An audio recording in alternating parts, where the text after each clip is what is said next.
capital balances adjustment, capital of A and capital of B. See, usually but not always capital credit होता है business को, firm को partner ने पैसा दिया है, तो ये लायबिलिटी की तरह होता है।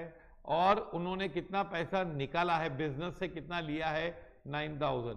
तो क्या होगा, हम कैपिटल पहले यहां पोस्ट करते हैं, कहां पर, कैपिटल अकाउंट में।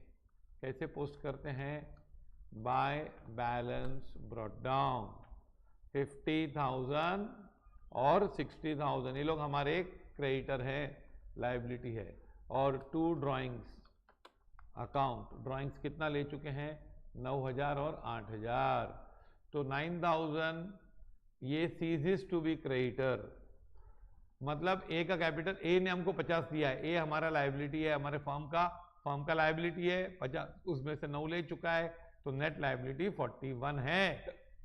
और बी कितना दिया, 60 कंट्रीब्यूट किया है और 8,000 ले चुका है, तो नेट है 52।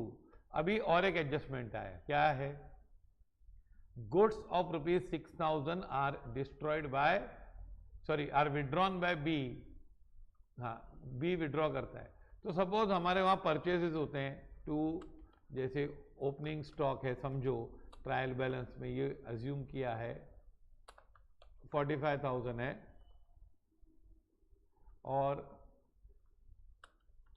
2 परचेजेस है कितना, 75,000।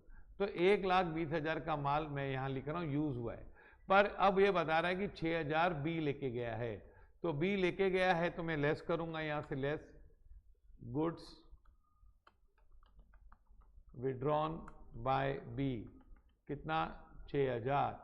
लेकिन ये ऐसा होगा कि यहां पे आप लिखोगे, यहां पे लिख दोगे बाय, क्योंकि यूज नहीं हुआ तो मैं क्रेडिट साइड लिख के कैंसिल कर रहा हूं उसको, गुड्स विड्रॉन बाय पार्टनर 6,000। और जब ये ले गया है तो इसका कैपिटल में कम करेंगे, कैपिटल कम होगा, 2 ड्राइंग्स अकाउंट ब्रैकेट में लिखोगे गुड्स, कितना रुपया, बी का 6,000 रुपया, तो बी का 14,000 कम हो गया, 8,000 वो पहले ड्राइंग कर चुका है, 6,000 उसने और किया, तो 60,000 उसका कैपिटल था, तो उसका कैपिटल नेट कितना हो जाएगा, 44,000।